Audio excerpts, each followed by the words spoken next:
சர்வதேச அரங்கில் ஒட்டுமொத்த மனிதநேயத்தை முழுக்கியுள்ள ஒரு மிக கொடூரமான தொழிற்துறை விபத்து குறித்த அடுக்கடுக்கான விவரங்களோடு இன்றைய செய்தி தொகுப்பை தொடங்குகிறோம். உலகின் காலனி தலைநகரம் என்று அழைக்கப்படும் சீனாவின் புஜியான் மாகாணத்தில் உள்ள ஜின்ஜியாங் நகரில் 5 மாடிகளை கொண்ட ஒரு பிரம்மாண்ட காலனி தொழிற்சாலை தற்பொழுது தீக்கிரையாகியுள்ளது. மதிய உணவு இடைவேளையின் போது தரைத்தளத்தில் திடீரென பற்றிய அசுரத்தை ஒட்டுமொத்த கட்டடத்தையும் நரகமாக மாற்றியதில் 28 தொழிலாளர்கள் தப்பிக்க வழியின்றி பரிதாபமாக கருகி உயிரிழந்துள்ளனர். 2026ஆம் ஆண்டின் மிக மோசமான இந்த விபத்தின் பின்னணி மற்றும் தற்போதைய பதற்றமான கள நிலவரங்கள் குறித்த ஒரு விரிவான செய்தி தொகுப்பை காண்போம்.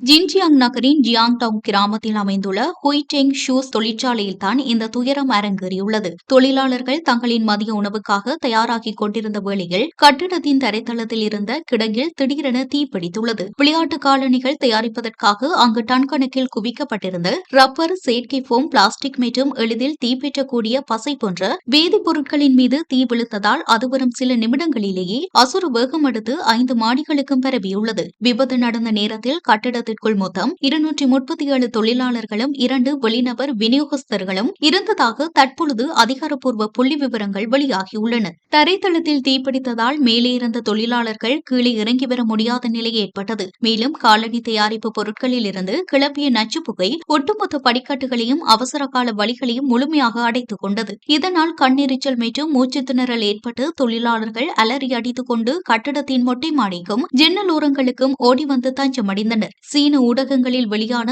அசல் காட்சிகளில் வான்நோக்கி எழும்பிய ராட்சத கரும்புகைக்கு நடுவே தங்களின் உயிரை காப்பாற்றிக் கொள்ள பல மாடி உயர கூரையின் விளிம்பில் நின்று தொழிலாளர்கள் கதறிய காட்சிகள் பார்ப்போரின் நெஞ்சை பதற வைக்கின்றன. விபத்து குறித்து தகவல் கிடைத்ததும் சீனாவின் தேசிய அவசரகால மேலாண்மை அமைச்சகம் மீட்பு படைகளை விரைவுபடுத்தியது. 500க்கும் மேற்பட்ட தீயணைப்பு வீரர்கள் மற்றும் 35 அதிநவீன அவசரகால வாகனங்கள் சம்பவ இடத்திற்கு விரைந்து வந்தன. படிக்கட்டுகளில் காலனி பொருட்கள் மலைபோல குவிந்து கிடந்ததால் வீரர்களால் மேல் மாடிகளுக்கு செல்வதில் பெரும் முட்டுக்கட்டை ஏற்பட்டது.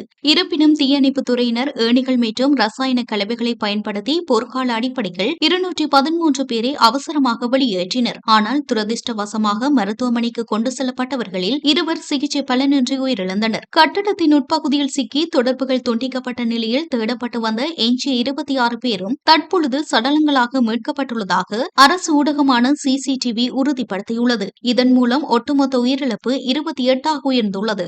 இந்த விபத்து சீன தலைவர்களிடையே பெரும் அதிர்வலைகளை ஏற்படுத்தியுள்ளது. சீன அதிபர் ஷி ஜின்பிங் மற்றும் பிரதமர் லீ சியாங் ஆகியோர் இந்த விபத்து குறித்து தங்களின் ஆழ்ந்த இரங்கலை தெரிவித்துள்ளதோடு பாதிப்புக்குள்ளான குடும்பங்களுக்கு தேவையான அனைத்து உதவிகளும் செய்யப்பட வேண்டும். விபத்துக்கான காரணம் உடனடியாக கண்டறியப்பட்டு தொழிலாளர்களின் பாதுகாப்பில் சமரசம் செய்து கொண்ட தொழிற்சாலை நிர்வாகம் மற்றும் அதற்கு பொறுப்பானவர்கள் எவராக இருந்தாலும் அவர்கள் சட்டத்தின் முன் கடுமையாக தண்டிக்கப்பட வேண்டும் என அதிரடியாக உத்தரவிட்டுள்ளனர். அதிபரின் உத்தரவை தொடர்ந்து ஹுய்டெங் நிறுவனத்தின் உரிமையாளர் மற்றும் அதன் முக்கிய பொது மேலாளர்கள் பலரை காவல்துறையினர் தற்பொழுது அதிரடியாக கைது செய்துள்ளனர். மேலும் அந்நிறுவனத்தின் அனைத்து வங்கி கணக்குகளும் உடனடியாக முடக்கப்பட்டுள்ளன. தற்பொழுது தொழிற்சாலையின் தீயை முழுமையாக கட்டுப்பாட்டுக்குள் கொண்டுவரப்பட்டு விபத்து நடந்த இடம் அதிகாரிகளின் முழு கட்டுப்பாட்டிற்குள் கொண்டுவரப்பட்டுள்ளது. உலகிற்கு 1 மில்லியனுக்கும் அதிகமான காலணிகளை ஏற்றுமதி செய்யும் இந்த ஜின்ஜியாங் நகரின் கொடூர விபத்து மீண்டும் ஒருமுறை தொழிலாளர் பாதுகாப்பை உலக அரங்கில் கேள்விக்குறியாகியுள்ளது.